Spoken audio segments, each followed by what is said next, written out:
Kau dengar baik-baik para pembenci-pembenci Bapak Jokowi dimanapun Anda berada. Yang kau selalu bilang ujarkan kebencian dengan kau bicara rasional. Rasional itu yang memberikan kenyataan fakta sesungguhnya, bukan yang menutupi fakta sebenarnya. Kau dengar baik-baik itu. Buat para sahabat-sahabat Bapak Jokowi dimanapun Anda berada, yang belum bersahabat dengan saya, yang belum berteman dengan saya, jangan lupa saya punya akun, di follow, di like, di komen, dan di share. Saya akan ungkap kebenaran semuanya yang ada di tanah Papua tanpa terkecuali. Dan terlalu banyak sekali yang saya dengar di luar sana itu orang-orang yang sok tahu, orang-orang yang sok bijak, yang mengatasnamakan agama. Sebenarnya agama itu selalu mengajarkan kita itu hal-hal yang baik, tapi terkadang kalanya itu disalahgunakan dengan oknum-oknum yang tidak bertanggung jawab. Kasihan. Bahkan mereka itu hanya tahu di layar media atau di layar HP. Mereka tidak pernah tahu kebenaran seperti apa yang ada di tanah Papua yang kata orang rasakan kala itu, saat sebelum kepemimpinan Bapak Jokowi. Kenapa saya bilang bintang timur bersinar?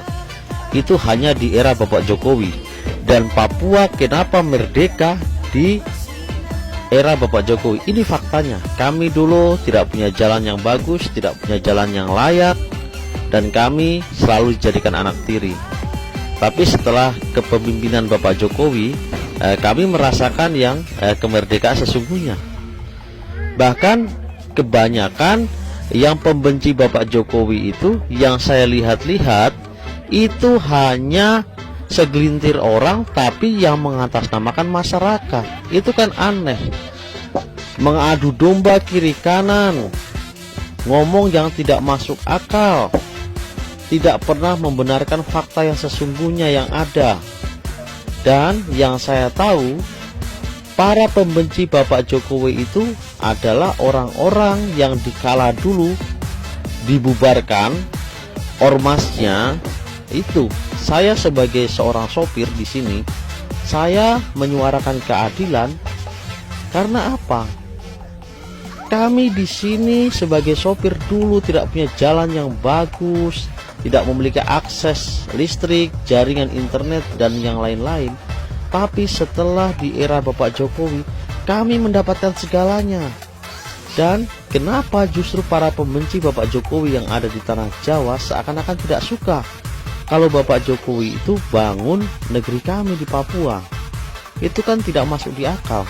Sedangkan negara Indonesia ini bukan hanya di Pulau Jawa, bahkan dari Sabang sampai Merauke. Kenapa di era sebelum Jokowi yang dibangun itu hanya di Pulau Jawa, sedangkan hasil alam kami yang dari Papua itu dikeruk, diambil, bahkan dibawa ke Jawa? Mereka pulau-pulau Jawa itu yang merasakan hasil kinerjanya Bapak SBY, tapi kami yang di Pulau Papua tidak merasakan apa-apa. Kita cuma hanya dapat ampasnya. Dan saya ingatkan kembali lagi, banyak sekali oknum-oknum buser-buser dari pembenci Bapak Jokowi yang pakai akun-akun palsu, selalu serang-serang saya. Sampai bahkan ada yang mau kasih saya uang 3 juta buat hapus kebenaran viti-viti dari Bapak Jokowi yang ada di tanah Papua. Saya bilang, daripada saya harus jual kebenaran demi menutupi kebohongan, lebih baik kalian datang ke Papua. Saya ongkosin, saya biayai kalian selama di Papua. Saya akan tunjukkan semuanya kebenaran yang ada di tanah Papua, dari ujung timur sampai ujung utara, dari kota Sorong sampai Maibrat. Bahkan kalian yang di Jawa itu hanya tahu Papua itu tentang tambang Freeport, tambang emas. Padahal kalian cuma hanya tahu katanya dan katanya. Papua itu luas, bukan hanya yang kau tahu dari tambang emas saja. Dan di daerah Sorong sampai Maibrat tidak ada namanya emas. Yang ada mas-mas Jawa dorang, dari Pulau Jawa, daeng-daeng dorang yang dari Makassar. Jadi kalian kalau tidak tahu, jangan sok tahu. Tidak usahlah kalian bicara soal rasis-rasis. Saya tahu kalian orang-orang yang ganteng-ganteng, cantik-cantik, Tetapi kau jaga kau punya mulut baik-baik. Kami juga di sini manusia, punya hati juga punya perasaan. Apakah salah jika Bapak Jokowi bangun negeri kami di Papua? Yang selalu kau katakan presidennya para monyet, presidennya para ketek. Pantas seperti itu. Kalian hanya mengadu domba masyarakat. Sedangkan orang-orang Jawa, orang-orang Makassar, semuanya baik-baik di Papua. Mereka kerjasama di sini, gotong royong itu. Asal kau tahu, jangan cuma tahu